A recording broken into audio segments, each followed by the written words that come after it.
conte et raconte comment le pangolin eut ses écailles.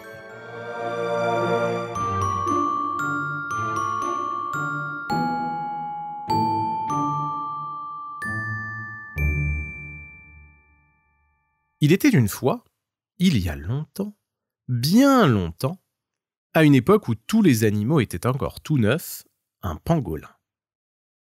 Vois-tu, aujourd'hui les pangolins ont une armure faite d'écailles très dures. Cette armure les protège de la tête aux pieds et va même jusqu'au bout de leur queue. Mais il n'en a pas toujours été ainsi. Notre pangolin, en effet, n'avait pas d'armure.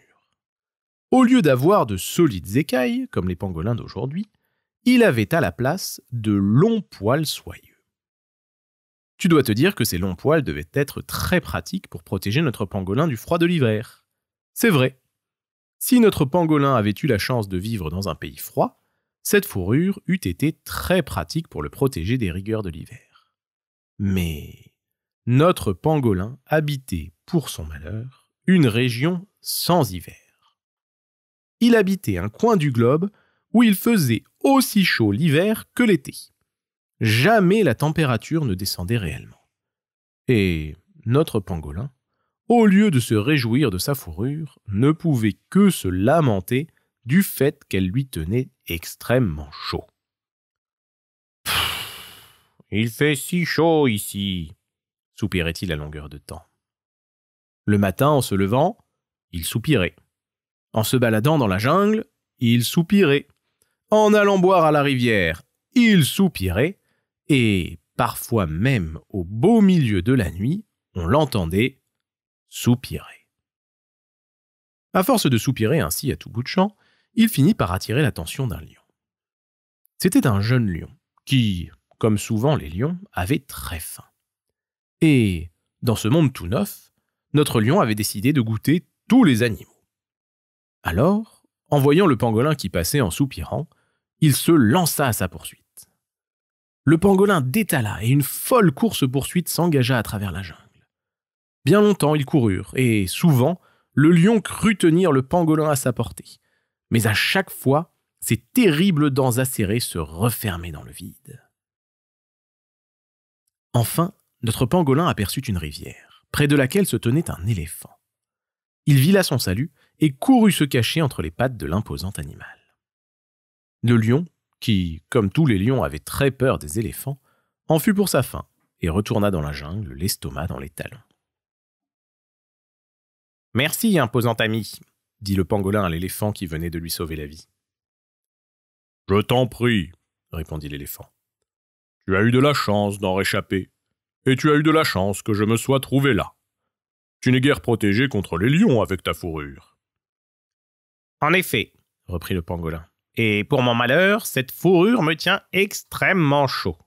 Et maintenant que j'ai couru, j'ai encore plus chaud. » Et il soupira. « Il fait chaud. »« Si tu veux, j'ai peut-être une solution pour toi, » suggéra l'éléphant.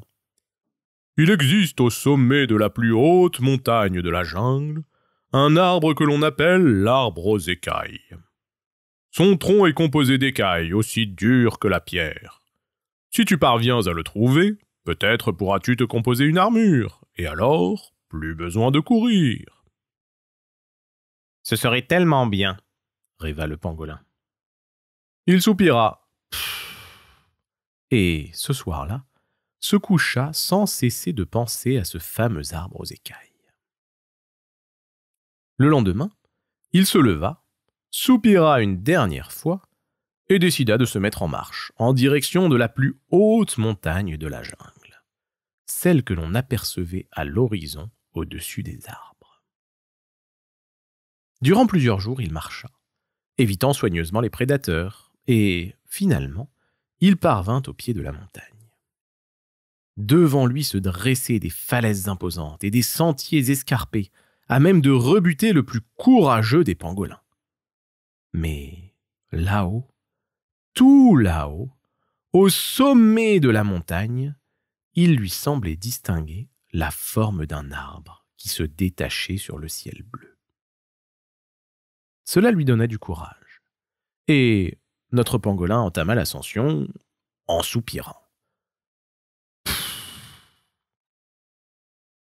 Enfin, après plusieurs heures d'effort, il arriva au sommet et sauta de joie. Là, devant ses yeux, se trouvait un arbre immense dont le tronc était recouvert d'écailles. Les yeux brillants, il s'approcha, se saisit d'une écaille, mais impossible de l'arracher. Chacune des écailles était si bien ajustée aux autres qu'il semblait impossible de les désolidariser. Cela, en revanche, eut le mérite de réveiller le vieil arbre, qui s'adressa au pangolin. « Qui me dérange ainsi ?»« C'est moi, » répondit le pangolin. « Je suis venu vous demander des écailles pour me constituer une armure. J'en ai assez de cette fourrure trop chaude. »« Comme tu le voudras, » répondit l'arbre. « Je vais te donner des écailles pour que tu puisses avoir une carapace si dure qu'aucun prédateur ne pourra la percer. Mais, en échange, tu devras passer la nuit ici, avec moi, sans ta fourrure et avec ta nouvelle armure. »« Avec plaisir, je déteste cette fourrure qui tient trop chaud. Donnez-moi une armure, » dit le pangolin. Aussitôt dit, aussitôt fait. Le pangolin reçut une armure rutilante, faite des écailles les plus dures et les plus belles de l'arbre, en échange de sa fourrure.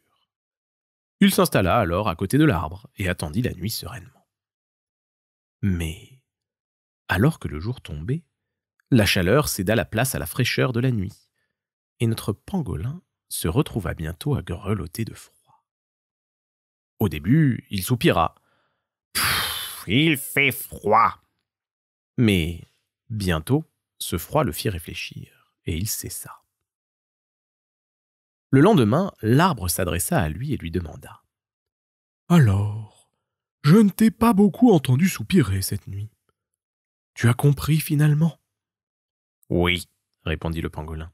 « J'ai compris que même si elle me dérangeait durant la journée, ma fourrure me tenait aussi chaud durant la nuit. Mais, au lieu de m'en rendre compte, j'ai préféré râler et soupirer sans cesse. C'était en fait moi qui me rendais malheureux, en me concentrant sur le négatif plutôt que sur le positif. » « Voilà de sages paroles, » répondit l'arbre. « Maintenant que tu as compris cela, désires-tu que je te rende ta fourrure ou préfères-tu garder ton armure ?» Le pangolin réfléchit un instant. Puis il affirma « Je crois que je préfère garder l'armure. Je suis conscient du fait que j'aurai parfois froid, mais après tout, elle me protège. Et désormais, je ne râlerai plus, je verrai le côté positif. » « Qu'il soit fait selon ta volonté, » répondit le vieil arbre. Ainsi, le pangolin descendit de la montagne. Et depuis, tous les pangolins ont une armure d'écailles impénétrable.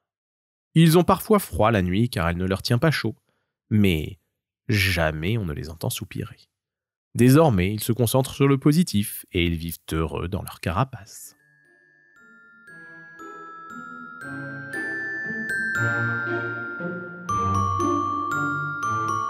Retrouvez Contes et Racontes sur YouTube et en podcast. Contes et Racontes, préparez votre enfant à la lecture.